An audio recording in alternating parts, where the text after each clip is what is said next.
ক্ষমতাচ্যুত আওয়ামী লীগের দীর্ঘ শাসনের সময়টাতে খালেদা জিয়া যখন কারাগারে, তারেক রহমান লন্ডনে নির্বাসিত এবং দেশে দমন পীড়ন নির্যাতনে বিপর্যস্ত বিএনপি, ঠিক সেই সময়টাতে আন্দোলন সংগ্রাম সংগঠিত করা এবং বিএনপিকে ঐক্যবদ্ধ রাখার ক্ষেত্রে সবচেয়ে গুরুত্বপূর্ণ ভূমিকা রেখেছিলেন মির্জা ফখরুল ইসলাম আলমগীর। অবশেষে দলের জন্য সংগ্রাম আর ত্যাগের যথাযথ মর্যাদাও পেয়েছেন তিনি। মির্জা ফখরুল ইসলাম আলমগীর ১৯৪৮ সালের ২৬ জানুয়ারি ঠাকুরগাঁও জেলায় জন্মগ্রহণ করেন। তার পিতার নাম মির্জা রুহুল আমিন ও মাতা মির্জা ফাতেমা আমিন। শিক্ষা জীবনে মির্জা ফখরুল ইসলাম ঢাকা কলেজ থেকে উচ্চ মাধ্যমিক পাশ করেন এবং ঢাকা বিশ্ববিদ্যালয় থেকে অর্থনীতিতে স্নাতক ও স্নাতকোত্তর ডিগ্রি অর্জন করেন। লিলি হুইপ চিয়া মিস্টি glowing body wash, secret two ultimate glow. তিনি সবচেয়ে দীর্ঘ সময় ধরে বাংলাদেশ জাতীয়তাবাদী দল বিএনপির মহাসচিবের দায়িত্ব পালন করেছেন। ২০০১ সালের ৮ম জাতীয় সংসদ নির্বাচনে তিনি ঠাকুরগাঁও ১ থেকে বিএনপির মনোনয়নে সংসদ সদস্য নির্বাচিত হয়ে প্রথমে কৃষি মন্ত্রণালয় ও পরবর্তীকালে বেসামরিক বিমান পরিবহন ও পর্যটন মন্ত্রণালয়ের প্রতিমন্ত্রী হিসেবে দায়িত্ব পালন করেন।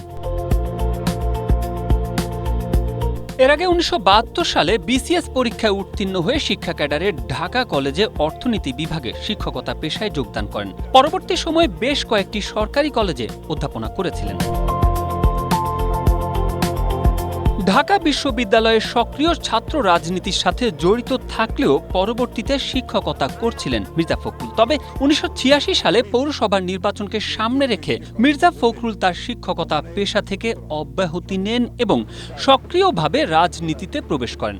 ১৯৮৮ সালে ঠাকুরগাঁও পৌরসভার নির্বাচনে অংশ নিয়ে পৌরসভার চেয়ারম্যান নির্বাচিত হন। জেনারেল এরশাদের সামরিক সরকারকে ক্ষমতাচ্যুত করতে যখন দেশব্যাপী আন্দোলন চলছিল, তখন মির্জা ফখরুল বাংলাদেশ জাতীয়তাবাদী দলে যোগদান করেন। মির্জা ফখরুল ইসলাম আলমগীর ব্যক্তিগত জীবনে রাহাতারা বেগমের সাথে বিবাহ বন্ধনে আবদ্ধ হন। এই দম্পতির ২ মেয়ে রয়েছে। রাহাতারা বেগম কলকাতা বিশ্ববিদ্যালয়ে পড়াশোনা করেছেন ও বর্তমানে ঢাকার একটি বীমা প্রতিষ্ঠানে কর্মরত। তার বড় মেয়ে মির্জা শামারু ঢাকা বিশ্ববিদ্যালয়ে পড়াশোনা করে এই প্রতিষ্ঠানে শিক্ষকতা করেছেন। বর্তমানে তিনি অস্ট্রেলিয়ায় পোস্ট ডক্টরাল ফেলো হিসেবে কর্মরত আছেন। ছোট মেয়ে মির্জা সাফারু ঢাকা বিশ্ববিদ্যালয়ে পড়াশোনা করেছেন। তিনি বর্তমানে ঢাকার একটি বিদ্যালয়ে শিক্ষকতা করছেন। মির্জা ফখরুলের বাবা মির্জা রুহুল আমিন একজন আইনজীবী ছিলেন এবং ঠাকুরগাঁয়ে বাংলাদেশের স্বাধীনতার আগে ও পরে একাধিকবার সংসদ সদস্য নির্বাচিত হন।